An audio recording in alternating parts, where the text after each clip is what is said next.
마가복음 28번째 시간입니다. 우리가 익히 듣고 보는 내용입니다. 우리 기독신앙은 삶이 영원하다 그럽니다. 이해를 하든지 못하든지 간에 물론 이해에 이르러야 하고 그러면 더 좋습니다만 아무튼 그렇습니다. 영생, 영원한 삶, 곧 인간 존재의 불멸을 말합니다.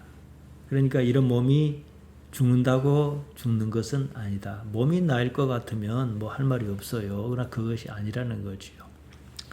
요한복음 3장 16절이 그것을 말합니다. 하나님께서 세상을 이처럼 사랑하사 독생자를 주셨으니 이는 저를 믿는 자마다 멸망치 않고 영생, 영원한 삶을 얻게 하려 하심이라. 교회 문턱을 넘어서면 이것부터 배웁니다. 주일학교에서는 이 구절을 요절이라 그러며 외우게 합니다. 누구는 복음 중에 복음이다 그럽니다. 사실 이 말씀만 믿기면 아무런 문제가 없어요. 성경의 의미를 담고 있는 핵심 구절입니다. 삶이 영원하다는 것은 육체가 죽는다고 그냥 죽고 마는 것은 아니다. 이 삶이 여기서 다 끝나는 것은 아니다. 이 말이 아닙니까?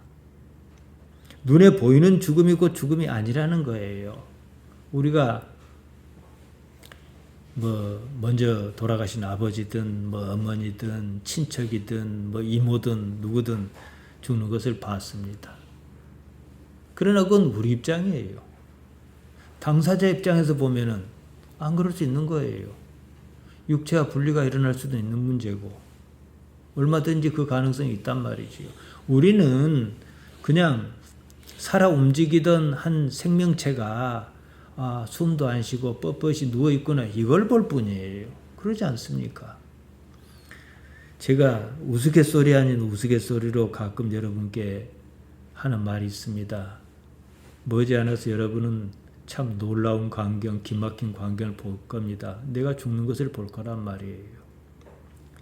자, 눈에 보이는 죽음이 아니란 겁니다. 이것이 사실이라면 우리 성경 그걸 말하니까요. 이것을 사실로 만약 믿는다면 이 육체를 그렇게까지 떠받들며 살 이유는 없다 이 말씀이에요. 안 아프도록 잘 관리하고 배가 고픈 것도 고통스러우니까 배 안 고프도록 잘하고 이럴 뿐이에요.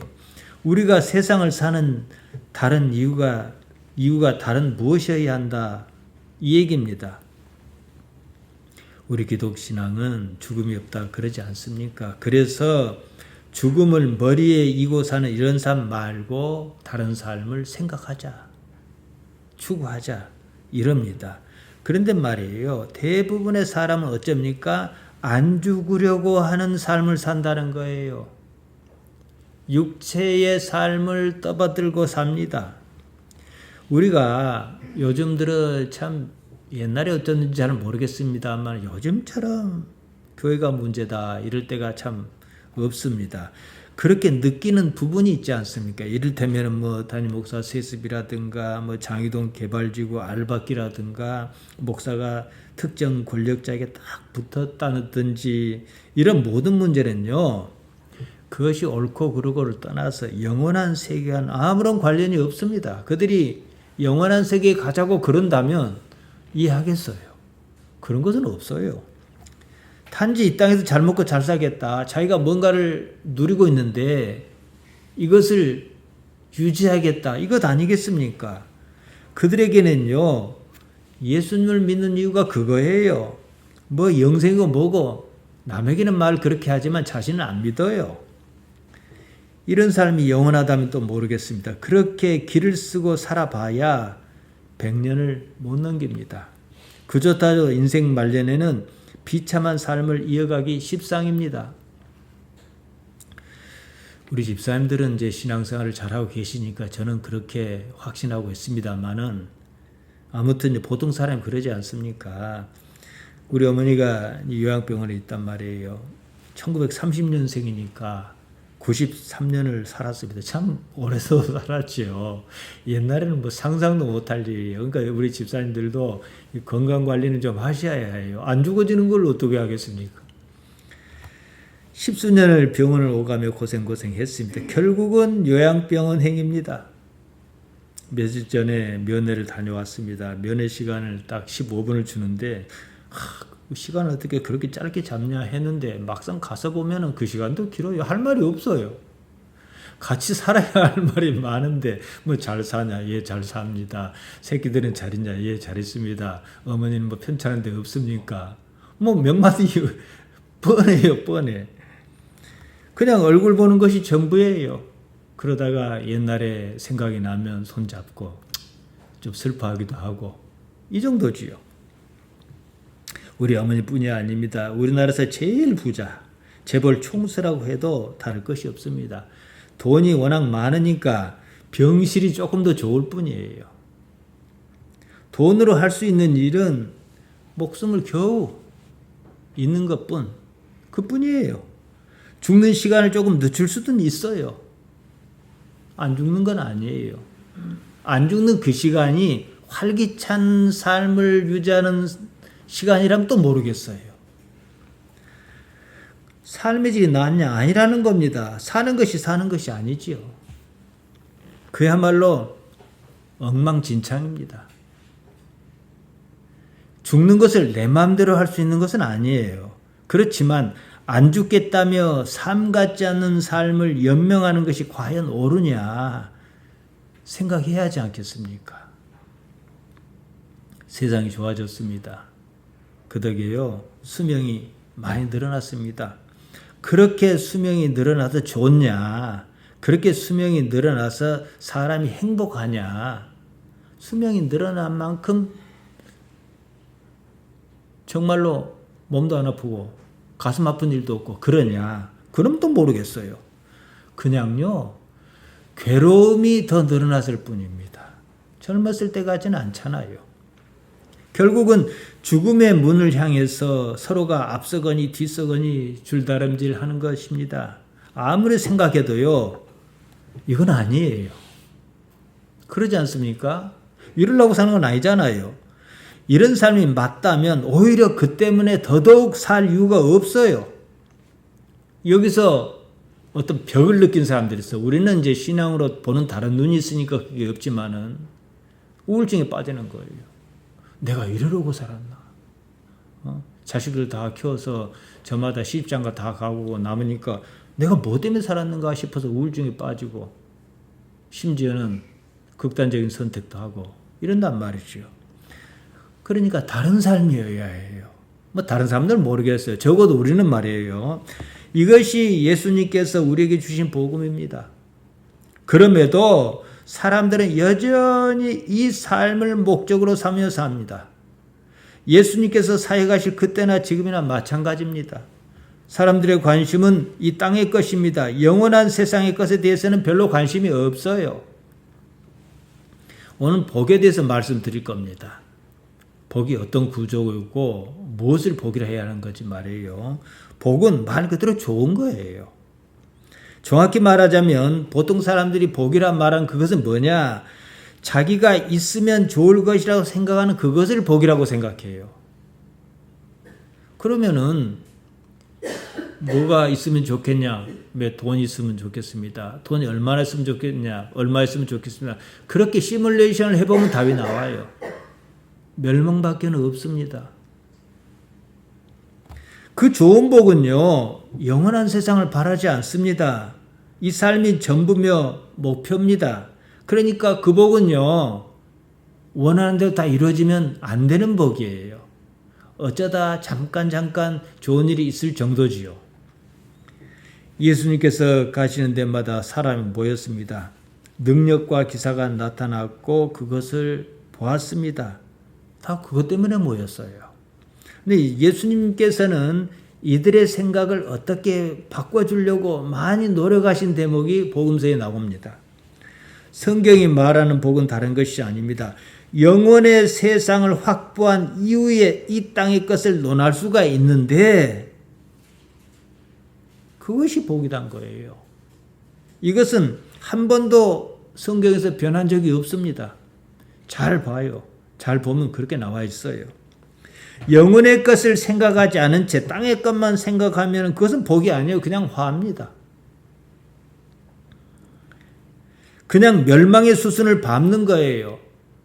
우리가 뭐 그런 경우를 많이 보잖아요. 어떤 사람이 지금은 뭐 로또인지 뭔지 복권 당첨해도 뭐 한 20억 그 정도밖에 안 됩니다만 초기에는 막 400억 이렇게 원래 그게 정상이에요. 근데 그게 맞은 사람이 있어요. 다 조사해 보면은 복권 당첨해서 행복하게 사는 사람 별로 없다는 거예요. 그것 때문에 싸우고 돈 좀 더 내놓으라 그러고 덜 내놓으라 그러고 이런 일이 많을 그런 정도란 말이죠. 바로 이 때문에 바울이 골로새서 3장 2절에 뭐라 말했냐? 위의 것을 생각하고 땅의 것을 생각지 말라 그랬던 거예요. 이게 순서를 제대로 이해해야 합니다. 그나마 의식이 조금 있는 목사는 이 문제로 고민합니다. 그러다가 성경을 뒤적거려 보니까 요한3서 1장 2절이 눈에 확 들어오는 거예요. 영혼이 잘 되면 범사가 잘 된다. 아, 맞다. 내가 복 받기 위해서 이 영혼이 잘 되게 해야겠다. 이럽니다. 자기 생각입니다. 보겠습니다. 요한 3서 1장 2절에 보면 사랑하는 자여 내 영혼이 잘됨 같이 내가 범사에 잘되고 강건하길 내가 간구하노라. 사도 요한이요 가이오라는 사람에게 칭찬하면서 하는 말이에요. 이 구절에 그 사람은 자기 염원을 담았습니다. 자기가 바란 것을 담았단 말이죠. 범사가 잘 되려면 복받고 잘 살려면 먼저 영혼이 잘 돼야 한다. 이렇게 해석한 거예요. 그조차도 결국은 육신의 삶입니다. 영혼이라고 번역한 말 푸시케입니다. 푸뉴마가 아닙니다. 요한복음 4장 24절에 보면 하나님께서는 영이시니 예배하는 자가 영과 사실로 예배할지니라. 예수님께 이렇게 말씀하시지 않았습니까? 여기서 영, 푸시케가 아니라 푸뉴마입니다. 그러니까 아마 그 사람은 영혼이 잘된 같이 이것을 푸뉴마가 잘된 같이 이걸로 착각했던 것 같아요. 우리가 추구해야 하는 것은 푸시케가 아니라 푸뉴마입니다. 푸시케는 무슨 말이냐? 푸시코란 말이 숨 쉬다는 말이 이거 코로 숨 쉬는 거 말이에요. 이게 푸시케예요. 그래서 숨 쉬는 것, 목숨을 의미합니다. 따라서 요한이 가이오에게 한 말은요. 내 영혼이 잘됨 같이 이 말은 내가 잘 사는 것 같이. 가이오가 어떻게 살았기에 잘 산다는 것이냐? 바로 뒤에 나옵니다. 요한3서 1장 3절입니다. 형제들이 와서 내게 있는 진리를 증거하되 내가 진리 안에서 행한다 하니 내가 심히 기뻐하노라. 말도 이렇게 하니까 무슨 있을지 몰라도 이해할 수 없게 번역해놨어요. 진리 알레데이아입니다. 사실이에요. 거짓 아닌 것입니다. 세상에 무슨 이치 이런 거 아니에요. 단지 사실, 진실을 가리킵니다. 형제들이 와서 너에 대해서 나한테 전해주는데 가요 내가 알레데이아 진실하게 산다더라. 이 말입니다. 사실에 근거한 삶, 진실한 삶, 바로 이것이 푸시케가 요도 영혼이 잘됨 같이 이렇게 번역한 거예요. 푸시케는요, 사는 것의 기반입니다. 때문에 목숨이라고 번역하는 게 훨씬 낫습니다. 따라서 잘 사는 삶이란 푸시케가 유어도 좋다. 이 말이 가리키는 거거든요. 사실의 삶, 진실의 삶을 말합니다. 그런 가운데 하나님을 만나는 거예요. 그러니까 진실하지 못한 사람은 하나님을 만나기 어렵습니다. 요한복음 4장 24절도 이 말씀이고요. 그러니까 이 말이 무슨 말이냐 좀 풀어서 보면요. 가이오 내가 지금 잘 살고 있다 하니 잘 사는 게 뭐예요? 진실하게 살고 있다 하니 진실하게 사는 게 잘 사는 거예요. 그러니까 나 또한 내가 범사에 잘 되고 강건하기를 기도한다 이 말이에요. 요한복음 4장 24절 하나님께서는 영이시니 예배하는 자 또한 영으로 그리고 사실로 예배할지니라 이러시지 않았습니까? 그러니까 진실의 삶 이러다 보면 여기도 사실 진실로 하나님께 나아갈지니라 예배할지니라 이랬단 말이에요. 그러니까 진실로 살다 보면 우리는 하나님을 기본적으로 알아요. 하나님 기반 하에서 진실로 살다 보면은 하나님을 만날 기회가 더 많지 않겠습니까? 또 진실하게 살다 보면은 억울한 일도 많이 당할 수도 있어요. 그때 누구를 찾습니까? 하나님 찾지 않겠습니까? 그래서 또 해소하고 그래요. 그러니까 결국 뭐예요? 이 진실한 삶이 하나님과 관련 지은 삶인데, 그러다 보니까 네가 잘 사는 것이다. 그러니까 나 또한 너가 그와 마찬가지로 범사에 내 하는 모든 일에 정말로 잘되고 강건하기를 바란다, 이 말이에요. 다들 이 땅에서 누리는 복을 생각하지 않습니까? 영원한 세계는 그때 가서 보자, 이 정도예요. 보험 드는 정도예요. 거기는 사실 아무도 가보지 않았습니다. 강단조차도 그 세계를 이해하지 못합니다. 자기는 이해한다고 하면서도 설명할 방법이 없어요. 그러면 모르는 겁니다. 지금 흔히들 천국이라고 말하는 그 세계는요, 성경에 구체적으로 드러난 바가 없습니다. 요한계시록에 뭘 보았네 어쨌나 하는데 다 상징이에요. 뭐 수정강이 어쩌고 그러는데 수정이 어떻게 강입니까? 강은 적어도 액체여야 하는 것이지 고체는 아닙니다. 상징이지요. 대부분의 천국은 각자의 상상력에 따릅니다. 그러니까 불교 신자가 말하는 극락이나 교회 다니는 사람이 말하는 천국이나 다 똑같아요. 극락이나 천당이나 뭐가 다릅니까? 그거지요.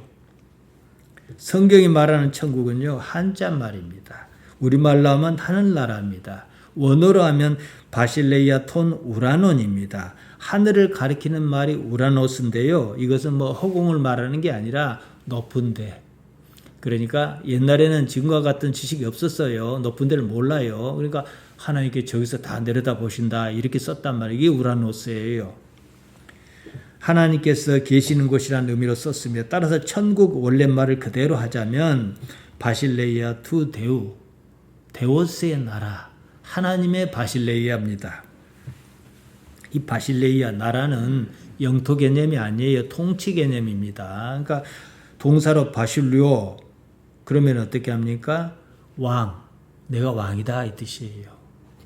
하나님께서 왕이신 나라. 그러니까 옛날 왕은 어쩝니까? 지금은 선출직 대통령이 대부분이지만은 옛날은 뭐 덕있고 뭐 요순시대 막 그런 말 안 합니까? 그럼 모든 걸 다 잘했단 말이에요. 하나님의 나라는 지금 내가 하나님을 어떻게 생각하느냐, 여기에 달려 있어요. 하나님과 관계의 깊이를 뜻하는 말입니다. 하나님과 관계가 있냐, 이 말이에요. 우리가 하나님을 아버지라 하지 않습니까? 아버지는 관계의 정도를 뜻합니다. 지금 하나님과 어떤 관계냐, 이것이 바로 우리 신앙의 핵심이에요. 우리 찬송가도 그런 게 있잖아요. 그 어디나 하늘나라. 그 어디가 중요한 게 아니라 하나님과 어떤 관계냐, 이것 아니겠습니까? 자, 상식적으로 생각해 보십시오. 지금 딱 우리 입장에서 하나님 없이는 못 살겠는 거예요. 남은 나를 이해 못할 수도 있어요. 그렇지만 나는 하나님 없이는 못 살겠고, 하나님 그냥 좋은 거예요. 내가 하나님 아버지 잘 섬겨서 뭐 덕을 봤다 하는 부분도 있겠고, 어려움을 넘겼다 하는 부분도 있을 수 있어요. 물론 하나님 아버지 모르는 어떤 사람이 나보다 잘 살 수도 있어요. 그러나 그 사람은 그 사람 일이고 나는 어쨌든 그렇습니다. 이런 관계 속에 있다 그러면은 내가 육신을 버리는 날 무엇이 남겠습니까? 아무런 걱정이 없지요. 그러지 않겠습니까? 하나님께서 영원하신 분이시니까 말이지요. 그러나 그런 것 없이 죽음의 문턱에 딱 이르렀을 때는 어쩌겠습니까? 안 보는데 가야 할 상황이니까 일단 무섭지요. 뭐 염라대왕이 보이는지 죽음의 사자가 보이는지는 모르겠지만 말이에요.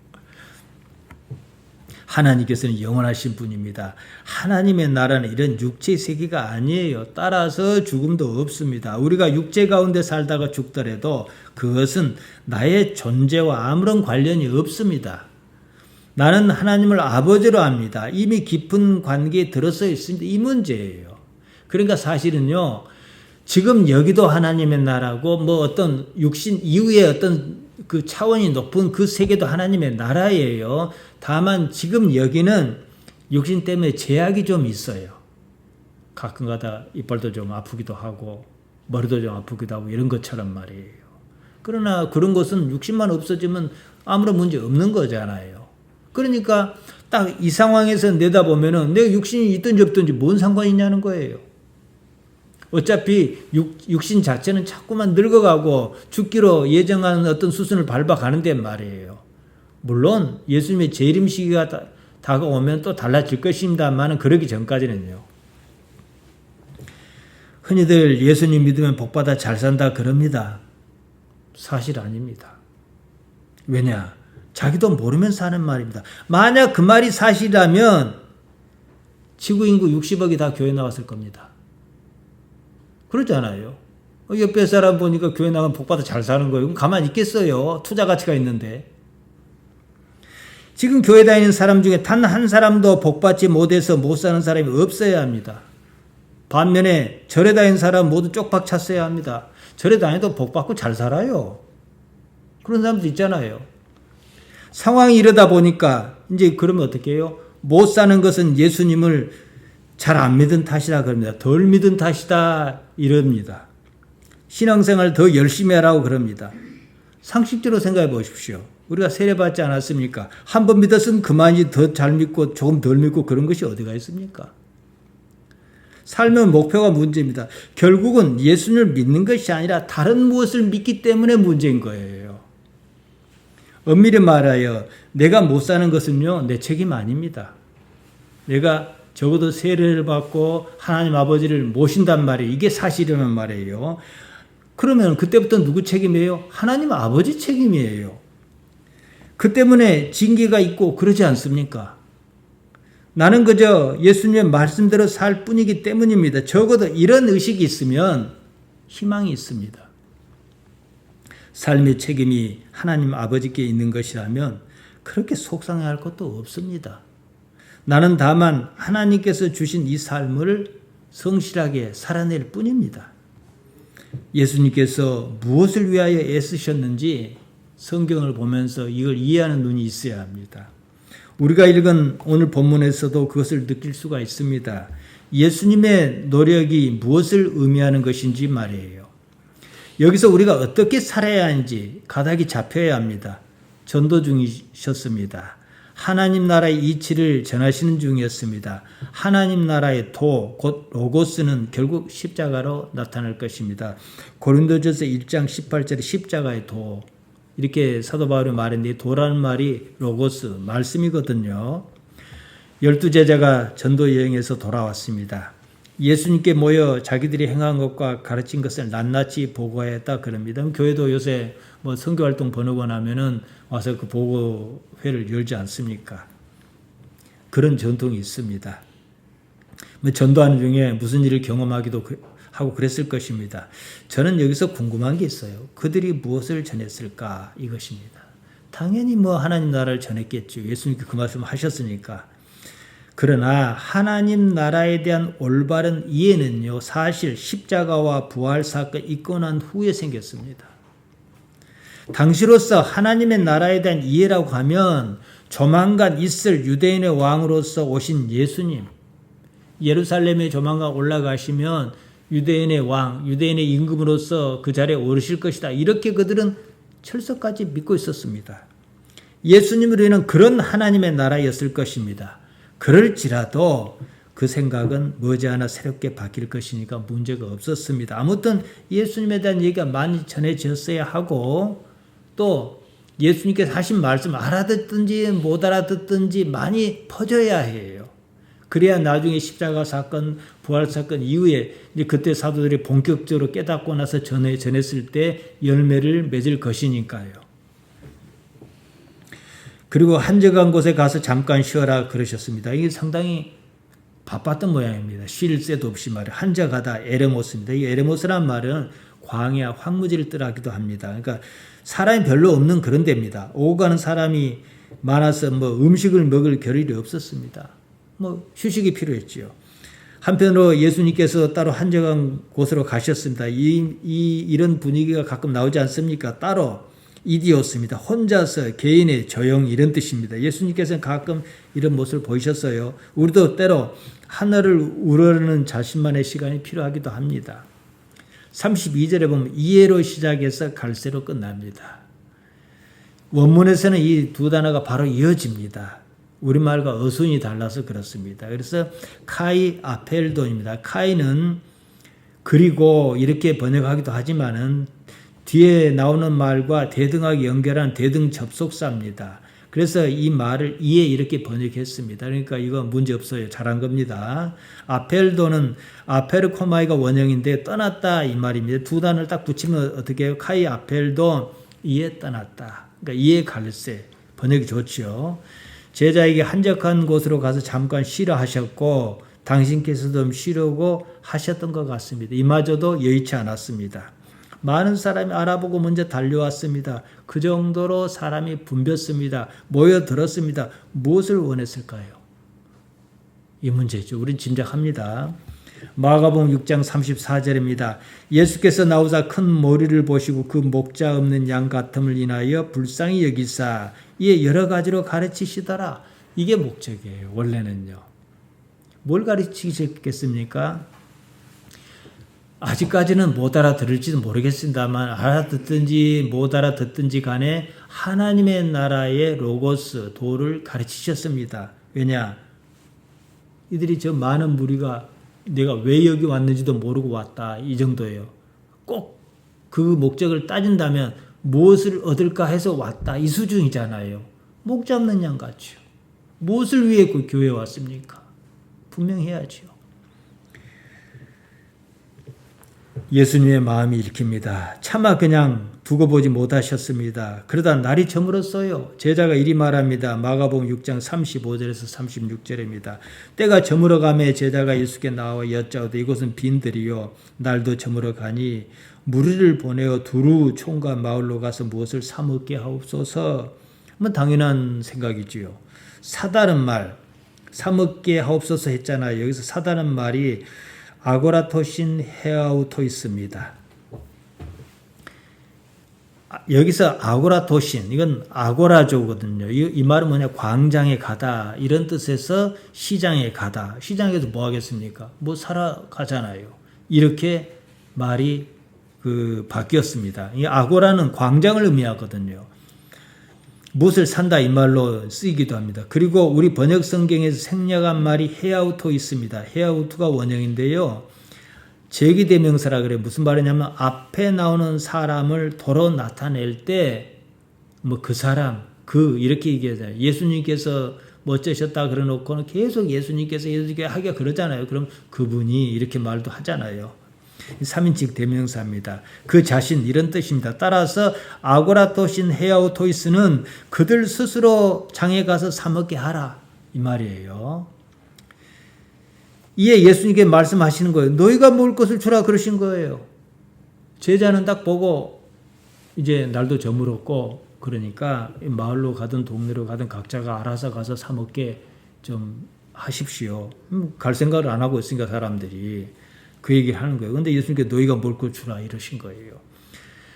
오늘 본문의 내용이 마태, 마가, 누가, 요한이 다 언급하고 있습니다. 다 5,000명이에요. 오병이의 기적은 다 나옵니다. 요한복음 6장 5절에 보면 거기서는 예수님께서 빌립을 시험코자 말씀하셨다 그럽니다. 우리가 어디서 음식을 사서 이 사람들을 먹게 하겠느냐 이렇게 운을 떼셨어요.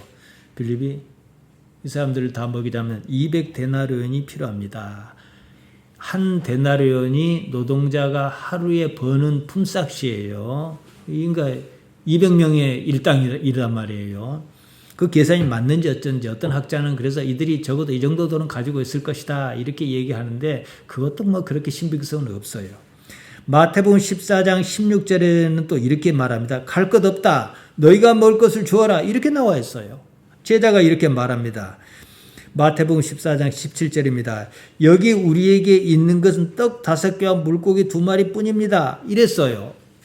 갈 것 없다. 너희가 주어라니까 이걸 갖고 어떻게 주겠습니까? 이 말이거든요. 그래서 이런 상황으로 봐서 제자는 예수님께서 엄청난 능력을 갖고 계시는 것을 알아요. 그렇기 때문에 예수님께서 기적을 행하시든지 어떻게 하여 보시라 이런 말씀처럼 들립니다. 그럼 이제 당신께서 제자에게 그렇게 말씀을 하셔놓고 그 분위기에서 어떤 일이 일어날 것이다 이런 것처럼 생각할 수도 있어요. 누가복음 9장 13절에 보면 예수님께서 너희가 먹을 것을 주어라 그러셨습니다. 그래서 제자가 말합니다. 우리에게 떡 5개와 물고기 2마리밖에 없으니 이 모든 사람을 위하여 먹을 것을 사지 아니하고는 할 수 없사옵나이다. 이렇게 나와 있습니다. 당연히 음식을 사와서 먹여야 하지 않겠습니까? 제자가 이렇게 받아들였다는 것을 알 수가 있습니다. 마가와 요한은 200데나리온이라는 구체적인 금액을 얘기하고 있고요. 마태와 누가는 금액이 없습니다. 한편 마가와 누가, 요한은 공통적으로 음식을 사서 먹여야 한다 이렇게 기술하고 있습니다. 이와 달리 마태는 갈 것 없다. 너희가 먹을 것을 주어라. 이게 단도직입적으로 이런 말씀이 있습니다. 아무튼요, 네 명이 공통적으로 진술하는 것은 결국에 가서는 예수님께서 오병이어의 기적을 일으키셨고 음식을 먹은 사람이 남자만 해서 5,000명이었다는 사실입니다. 유대인의 관습으로서 당시에 여자와 아이는 계수하지 않았습니다. 그러니까 대략 다 합치면 무려 2만 명 정도, 못해도 10,000명은 넘었지 않겠는가 싶습니다. 그런데 또 아이들이 또 많이 와요. 그러니까 2만 명 이렇게 추정을 합니다.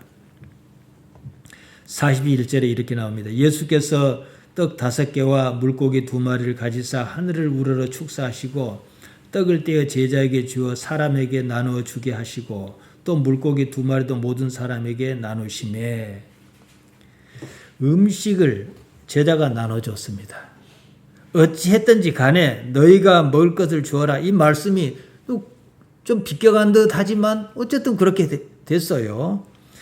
이런 상황을 염두에 두고 그 말씀을 하신 게 아닌가 싶기도 합니다. 예수님과 하나로 함께함으로 그런 일에 동참할 수 있었다. 이렇게 해석 아닌 해석을 낳기도 합니다. 사실은요, 그 많은 사람이 200데나리온의 돈이 있다 해도 불가능한 일입니다. 음식을 미리 주문한 것도 아니고 갑자기 그 많은 사람이 먹을 걸 사다 줄 수도 없는 일이에요. 결국 뭐예요? 기적밖에는 방법이 없는 거예요. 그렇기 때문에 예수님께서 그 일을 염두에 두고 제자들에게 뭔가 보여주시려 하셨고 그 많은 군중에게 하나님의 나라를 알리기 위한 방편으로 그 일을 행하시려고 작정하시고 그 말씀을 하셨다. 이렇게 봐도 틀리지는 않습니다. 그렇게 중요한 건 아닙니다만은요. 자, 여기서 봅시다. 오병이어의 기적, 물고기 2마리, 보리떡 5덩이로 5,000이 넘는 사람, 모두 다 2만 정도는 아닌데 5,000이라 해도 말이에요. 그 다 먹이고 남은 것이 12광줄이었다. 이걸 어떻게 이해할 것이냐는 거예요. 제 아는 어떤 동료 목사가 교회를 개척하면서 지금 이름을 바꿨습니다. 오병이어의 교회 이렇게 했어요. 의도가 뻔히 보이지요. 분명히 잘못 이해한 그대로 썼을 것입니다. 아무튼요, 이걸 어떻게 이해할 것인가? 그 물고기 2마리, 보리떡 5덩이면 한 광우리 정도 될 텐데 이걸 주면 뽕 나오고 했을까? 모르겠어요. 그런데 사실이었을 겁니다. 왜냐? 마태, 마가, 누가 모두가 거의 같이 그 장면을 기술하고 있거든요. 이 사람들이 서로 100개 쓴 거 아니에요. 그럴 이유도 없고 그럴 필요도 없었습니다. 지금 우리에게 이런 진술이 필요한 것은요. 예수님께서 그때 그 기적을 일으키셨다. 예수님께 능력이 있네 없네 그것이 아니에요. 어떠한 상황에서 그런 기적을 일으키셨는가 이게 중요합니다. 하나님의 능력이 필요한 상황이냐 이 말씀이에요. 우리도 하나님의 능력이 절실하게 필요할 때가 있습니다. 한편으로 그렇게 능력을 경험한 사람이 무엇을 지향했는가 이렇게 접근해야 한다는 거예요. 마가를 비롯해서 마태와 누가가 간과한 문제가 있습니다. 이것을 요한은 깊이 다루고 있어요. 요한복음 6장에 길게 자세히 나옵니다. 오병이어의 기적을 경험한 사람이 어떻게 나왔는가 이것입니다. 요한복음 6장 14절입니다. 그 사람들이 예수께서 행하신 이 표적을 보고 말하되 이는 참으로 세상에 오실 그 선지자더라 하더라. 얼핏 보면 문제가 없어 보입니다. 이 말씀이 말이에요. 오병이어의 기적, 테라스를 표적 곧 세메오이라고 했습니다. 무슨 표적이냐? 세상에 오실 그 선지자다. 이런 표적이다. 이랬어요. 그들이 말하는 선지자는 메시아를 가리킵니다. 메시아는 우리가 생각하는 메시아 곧 구세주가 아니에요. 메시아는 원래 히브리 말 미시아입니다. 이게 영어식 표기입니다. 헬라 말로 크리스토스입니다. 원래 뜻은 뭐예요? 기름 부음을 받은 사람이다 이 뜻이에요. 이때 기름 부음을 받은 사람이 뭐예요? 왕이에요. 이스라엘의 왕으로 생각했다 이 말이에요. 잘 생각해야. 유대인은요, 이스라엘이란 나라의 회복을 믿어 의심치 않았습니다. 시간이 걸리겠지만 반드시 누가 나타나서 그러리라 생각했습니다. 다시 말하면 그들이 이는 참 세상에 오실 그 선지자다 이 말은 그들 말로 우리가 그토록 기다려온 이스라엘의 왕으로 오신 표적이다 이 말이에요. 이것도 잘 쳐준 겁니다. 유대의 신력자들은 혹시라도 그럴까 싶어서 공모했습니다. 다시 살아나지 못하도록 예수님을 십자가에 못 박아 죽여버리지 않았습니까? 예수님께서는 그들의 생각을 거절하셨습니다. 요한복음 6장 15절에 이렇게 나옵니다. 그러므로 예수께서 저희가 와서 자기를 억지로 잡아 임금 삼으려는 줄 아시고 다시 혼자 산으로 떠나가시나. 자, 나오죠? 미시아, 임금 삼으려 하신 줄 아시고 그들의 생각을 아셨어요. 예수님께서 임금의 자리에 오르시겠다고 오병이의 기적을 일으키셨습니까? 아니잖아요. 우리는 알잖아요. 근데 왜 오늘날 똑같은 요구를 합니까? 예수님께서는 그들이 생각한 대로 이스라엘 임금으로 오시지 않았습니다. 아예 달랐습니다. 그래서 그들은 나중에 어떻게 해요? 떠났습니다. 이 문제는 오늘날도 마찬가지입니다. 예수님을 믿는다는 말은요, 예수님의 생각을 믿고 따르겠다 이 말이에요. 예수님의 생각을 나의 삶의 가치로 삼겠다 이 말입니다. 예수님에 대한 나의 생각을 믿는 게 아니에요.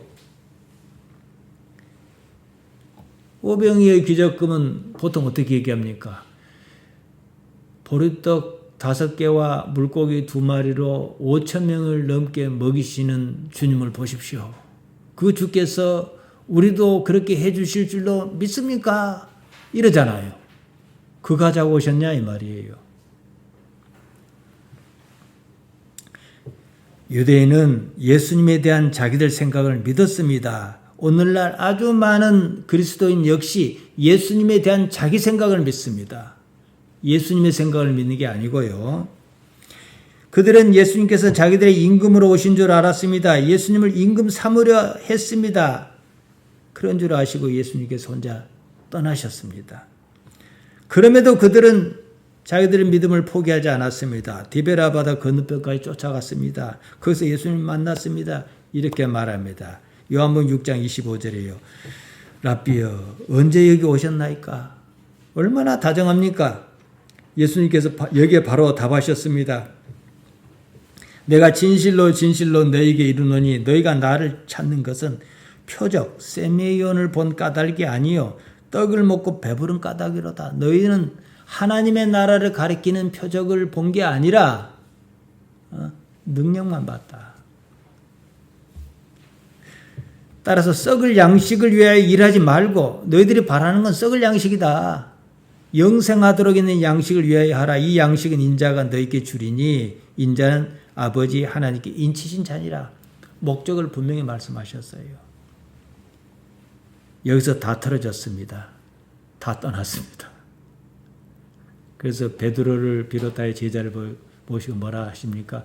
너희도 가려느냐 이 말씀하신 거예요. 얼마나 비참합니까? 오늘날도 상황이 똑같습니다. 예수님께 무엇을 바라는가 이거예요. 저는요, 우리 신앙에서 기적을 의심치 않습니다. 기적이 필요한 상황이 있습니다. 그걸 구할 수 있습니다.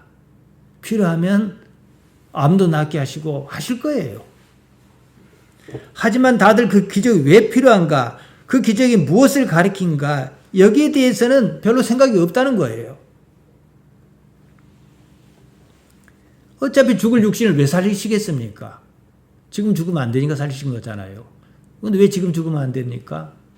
영원한 세계를 알아야 하지 않습니까? 우리가 하나님께 도움을 구할 때가 있습니다. 하나님의 능력이 필요한 그런 때가 있습니다. 이런 상황이 나에게 무엇을 요구하는가 이것을 생각해야 합니다. 단지 잘 먹고 잘 사는 것을 위하여 그런 일이 있지는 않습니다. 예수님께서 병 고쳐 주시자고 이 땅에 오셨습니까? 부자 만들어 주시려고 이 땅에 오셨습니까? 아닙니다. 먹고 사는 일은 물론 중요합니다. 굶고는 살 수가 없습니다. 지금은 아무튼 우리 사회는 웬만하면 먹고 살만합니다. 그럴 때 하나님께 정말로 어려움에 처했다. 살다 보면 그런 일이 있을 수 있잖아요. 하나님께 구할 수 있습니다. 구해야 합니다. 아무튼 그래서 먹고 살만해졌습니다. 그러면 그때 나의 시선이 무엇을 향해 있는가? 이 문제입니다. 예수님을 믿으면 복받아 잘 삽니다. 이 말은 사실입니다. 아까와 또 반대로 얘기합니다. 제가요. 복을 받아 그냥 잘 살다가 말 것 같으면 그 복은 의미가 없습니다. 구원이 없는 사람에게나 그럴 수 있는 일입니다. 복은 반드시 구원을 가리키는 표시, 세메이온이어야 합니다. 이를테면 이렇게 볼 수가 있어요. 성경에도 나와 있으니까요. 구원이 없는 어떤 사람이 있어요. 그런데 자꾸 예수님께 나와서 복 달라 그래요. 어떤 사람은 아프니까 고쳐달라 하고 그럴 것 아니겠습니까? 안 들어주면 들어줄 때까지 와서 기도할 겁니다. 무엇보다도 불쌍해요. 그렇다면 상황을 예수님께 들어주십니다. 지성이면 감천이다. 안 그럽니까? 그 말이 왜 나왔겠습니까? 이런 상황이 있어요. 10명의 나병 환자가 예수 선생님 우리를 불쌍히 여기소서 그랬단 말이에요. 한 사람만 예수님께 왔습니다. 몰라서도 그랬겠지만 그러니까 예수님께서 그 사람이 뭐라 했습니까? 나머지 9은 어디 있느냐? 병만 낫고 말았어요. 그들의 목적은 그거였어요. 지금 그러자고 우리가 교회 온 건 아니거든요. 그건 어떤 절차며 과정일 수는 있습니다. 그러나 목적은 아니에요. 교회 대충 다녀도요. 복 받고 잘 사는 사람이 있습니다. 거기까지입니다. 그 사람은요. 우리는 모르지만 하나님께 아실 거예요. 누구에게 구원이 있는지. 거기에 맞게 대우하실 거예요. 구원이 있는 사람이란 경우가 다릅니다. 어중간하게 들어줬다가는 구원을 소홀히 여기고 놓치는 수가 있을 거란 말이에요. 들어주실 수가 없는 거예요. 일정한 자격을 갖출 때까지는 복을 받지 못합니다. 복을 유보한 거지요. 상당수 그리스도인이 여기에 해당합니다. 그리고 그것 때문에 낙심해요. 낙심할 것 없어요. 내가 사는 것 아니다. 그러면 돼요. 성숙한 그리스도인으로 성장하기를 하나님께서는 바라시는 겁니다. 복이 무엇인가? 자신이 복을 받아도 괜찮은가? 그런 요건을 갖췄는가? 따져봐야 하는 문제예요. 구원이 그처럼 절실한가? 이겁니다. 우리 집사님들도요. 험한 세월을 사셨을 것입니다. 저 역시도 그렇습니다. 그러나 냉정하게 지난 날을 돌이보면은 옛날에 복 받았다면, 흔히 말하는 그 복 받았다면 이 생각을 갖고 살았겠는가? 저는 복 받을 자격이 없었습니다. 서두에 말씀드렸습니다. 우리 기독신앙은 영원한 삶이 목표입니다. 죽음을 넘어서 영원한 세상을 꿈꾸지 않습니다. 그 삶의 기준을 맞추고 이 세상을 살아야 한다는 거예요. 이 사람이 복 있는 사람이에요. 복을 아무리 받아도 문제가 없을 사람이어야 한다는 거예요. 천국은 편상 천국이라 그럽시다. 천국은요 아무도 가본 적이 없습니다. 가본 적도 없는 천국을 말로 어쩌고 저쩌고 하는 것은요 자기 체면을 거는 겁니다. 그래서 하나님의 나라라고 성경이 바로 잡아주는 거예요. 하나님의 나라는 마가가 복음을 시작하면서 처음부터 한 말이에요. 하나님의 나라가 목표입니다. 이게 뭔지 앞서 설명했습니다. 바실레이아 투 데오는 하나님의 통치를 말합니다. 하나님께서 이 세상에 관계하여 계시는 것을 내가 이 삶에서 어떻게 감지할 것이냐, 이걸 어떻게 발전시켜 나갈 것이냐, 이 문제입니다. 다른 말로 하면 하나님과 어떻게 관계지며 사는 것이냐, 이겁니다. 하나님과 관계를 궁극적으로 표현한 말이 뭡니까? 아버지입니다. 구약 성경에는 없는 말이에요. 감히 하나님을 아버지라 합니까? 아버지와 여러분이 관계가 아주 좋습니다. 충분히 그런 경험도 있고 그런 상상이 가능합니다. 한번 생각해 보세요. 아버지를 깊이 느끼고 사는 것, 어쩔 때 기도할 때는 기도 제목은 다 사라지고 아버지만 있는 수도 있잖아요. 아버지가 계신 곳이면 그 어디나 다 좋은 데예요. 그게 천국이에요.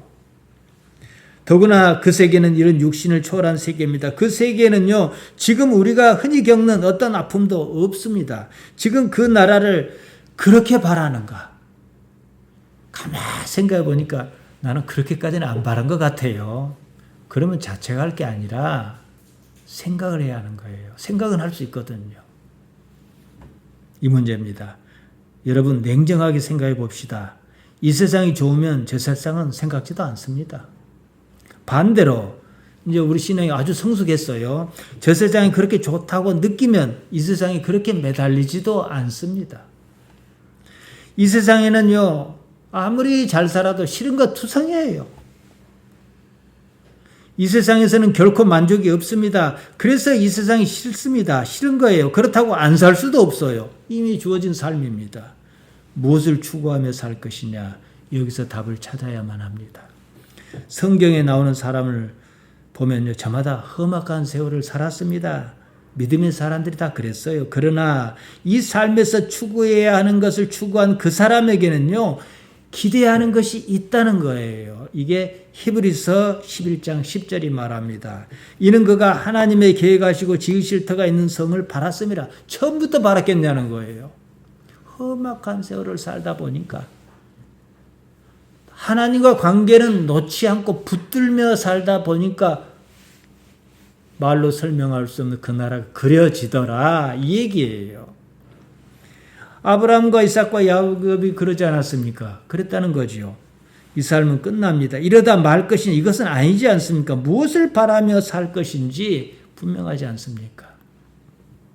여러분, 사는 날 동안에요, 오로지 하나님만 바라기 바랍니다. 물론 이것도 바라고 저것도 바랄 때가 있긴 있어. 그러다가도 그냥 오로지 하나님만 생각하는 거예요. 아버지만. 좋은 일 만나면 하나님 내가 뭔데 이렇게 좋은 일 주십니까 하고 감사하고, 또 내 생각 외에 어려운 일 당하면 하나님 어쩌시려고 저를 이렇게 인도하십니까? 저 못 견뎌요. 이래 보기도 하고, 모든 일의 원인자가 하나님이시란 사실을 기억하시길 바랍니다. 기도하십시다. 하나님 우리 아버지, 우리를 인도하시나이다. 영원으로 가기에 부족지 않게 이 삶에서 너무 아프지 않도록 우리를 지켜주옵소서. 예수님 이름으로 기도하옵나이다. 아멘.